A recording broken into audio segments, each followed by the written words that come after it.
Le 2 mars 2001. C'est en explorant une grotte que je fréquente depuis des années que je l'ai trouvée. Un petit trou, à peine assez grand pour y glisser le bras, creusé dans la roche. Ce qui m'a intrigué, c'est ce courant d'air glacial qui en sortait. Un vent sec et propre qui contrastait avec l'air humide et stagnant de la grotte. Pendant des semaines, j'ai été obsédé.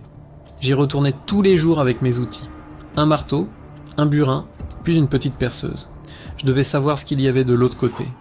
Le trou s'est lentement agrandi, centimètre par centimètre, dans un vacarme assourdissant. La roche était incroyablement dure. Enfin, après presque un mois de travail acharné, j'ai réussi. Le passage était juste assez large pour que je puisse me faufiler. L'air de l'autre côté était glacial, et un silence profond régnait. J'ai allumé ma lampe frontale. Le faisceau a révélé un tunnel parfaitement cylindrique, si lisse qu'il semblait avoir été poli. Ce n'était pas naturel. J'ai avancé, mes bottes résonnant étrangement sur le sol, puis je l'ai entendu. Un son lointain, comme une pierre qu'on gratte contre une autre pierre. Grattement, pause, grattement. J'ai éteint ma lampe. Le noir était total, absolu. Le son s'est rapproché. Mon cœur battait à tout rompre. J'ai reculé, je suis sorti en rampant et j'ai couru hors de la grotte sans me retourner. Quelques jours plus tard, la curiosité a vaincu la peur.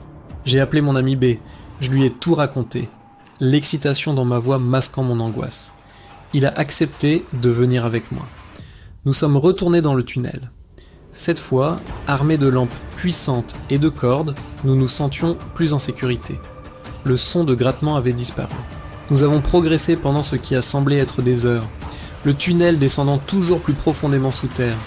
Les murs ont alors commencé à changer. Ils n'étaient plus lisses, mais recouverts de gravures. Des hiéroglyphes que je n'avais jamais vus. Des formes humaines tordues, des spirales complexes, et au centre de chaque fresque, une silhouette sombre et allongée, sans visage. C'est là que l'odeur a commencé. Une odeur douceâtre et écœurante, comme de la viande en décomposition. Et puis, un nouveau son. Un murmure. Un chuchotement faible et constant, juste à la limite de l'audition. On ne pouvait distinguer aucun mot. C'était une sorte de plainte gutturale, continue. B a paniqué. Il voulait faire demi-tour. Moi aussi, mais quelque chose me poussait à continuer. C'est alors que nous avons senti une présence. On ne la voyait pas, mais on la sentait. Une pression dans l'air, un froid qui n'était pas que physique. Le sentiment d'être observé par quelque chose d'infiniment ancien et malveillant. Le murmure est devenu plus fort. On aurait dit qu'il venait de toutes les directions à la fois. B criait maintenant, il me suppliait de partir.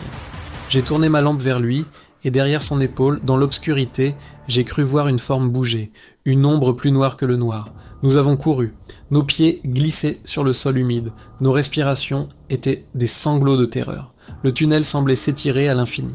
Le son de grattement a repris, juste derrière nous, rapide, frénétique. Gratte, gratte, gratte.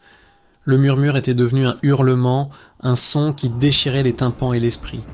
Je ne me souviens pas comment je suis sorti. Je me suis réveillé à l'entrée de la grotte, seul. B n'était plus là.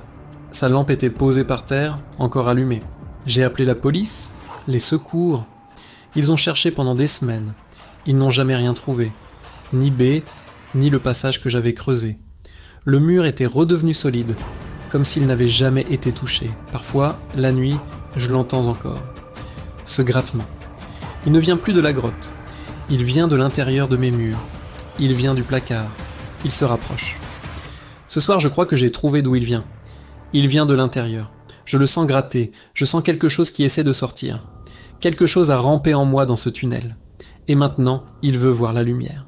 Il gratte. Il gratte. Il gratte.